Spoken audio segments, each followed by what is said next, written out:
السلام علیکم دوستو، امید کرتی ہوں خیریت سے ہوں گے۔ اللہ پاک آپ سب کو اپنے حفظ و امان میں رکھے اور ہمیشہ خوش و آباد رکھے، آمین ثم آمین۔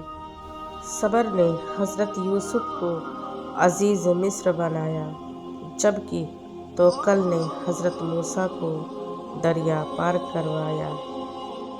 انسان کی اصل موت اس وقت ہوتی ہے جب وہ کسی کے دل اور دعاؤں سے نکل جاتا ہے۔ بہت سی غلطیاں ہوئی زندگی میں، لیکن جو غلطیاں لوگوں کو پہچاننے میں ہوئی، ان کا خمیازہ سب سے زیادہ ہے۔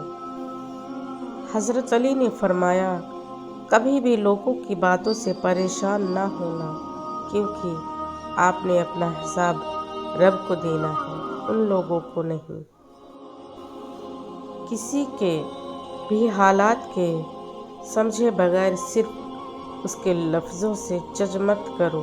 ایسا نہ ہو کہ جب تم کو اس کے حالات اور دل کی خبر ہو، تب تک بہت دیر چکی ہو۔ اور پتہ ہے سکون کیا ہے؟ اکیلے بیٹھ کر اللہ سے باتیں کرنا۔ رشتے بنانے سے پہلے رشتوں کا تقدس سیکھیں۔ باتیں بنانے کے لیے الفاظ تو بہت سارے میسر ہوتے ہیں، کردار بنانے کے لیے اعمال درکار ہوتے ہیں۔ وہی کرو جو دل کرے، وہ نہیں جو لوگ کہیں۔ میرے اللہ، مجھے لوگوں کے دلوں پر بھاری مت ہونے دینا، مجھے ہر انسان سے دور کر دینا جو مجھ سے دوری چاہے، خواہ وہ میرے دل کے کتنے ہی قریب کیوں نہ ہو۔ اے اللہ، جیسے تو اندھیری رات کے بعد خوبصورت روشن صبح لے آتا ہے، ایسے ہی ہماری زندگیوں میں روشنیاں، امن، محبت اور خوشیاں عطا فرما۔ کسی کی راہ میں ناحق مشکلات پیدا کرنے سے پہلے سوچ لیں، آپ اس کی تو صرف دنیا خراب کر رہے ہیں، لیکن اپنی آخرت تباہ کر رہے ہیں۔ کتنی دور نکل گئے رشتے نبھاتے نبھاتے، خود کو کھو دیا اپنوں کو پاتے پاتے۔ لوگ کہتے ہیں ہم مسکراتے بہت ہیں، اور ہم تھک گئے درد چھپاتے چھپاتے۔ لوگ کیا کہیں گے، یہ ایسی گھٹیا سوچ ہے جو اللہ کا ڈر نکال کے لوگوں کا خوف ذہن پہ غالب کر دیتی ہے۔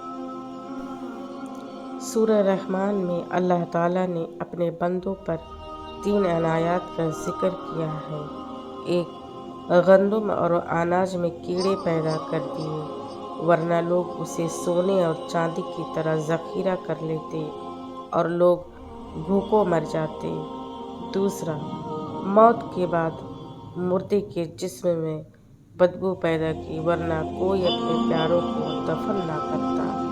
تیسرا، مصیبت اور دکھ کے بعد صبر و سکون دیا، ورنہ زندگی کبھی خوشگوار نہ ہوتی۔ تو تم اپنے رب کی کون کون سی نعمتوں کو جھٹلاؤ۔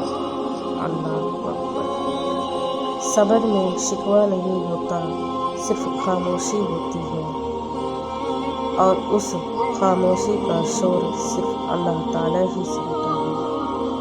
حضرت علی کا فرمان، نصیب ہار جاتا ہے لیکن دعا ہمیشہ جیت جاتی ہے۔ بس یقین کے ساتھ اللہ سے مانگتے رہو، وہ رب تمہیں مایوس نہیں ہونے دے گا، انشاءاللہ۔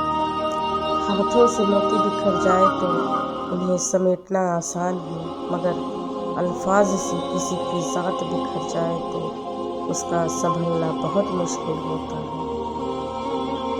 مخلص لوگ بہت کمزور ہوتے ہیں اور دھوکہ بھی جلد ہی کھا لیتے ہیں، کیونکہ وہ اپنے خلوص کی وجہ سے نرم پڑ جاتے ہیں اور زمانہ ان کو نگلنے کی کوشش کرتا ہے، لیکن ان کی مدد اللہ کرتا ہے۔ دھوکہ کھانے والوں کو سکون مل جاتا ہے، لیکن دھوکہ دینے والوں کو کبھی سکون نہیں ملتا۔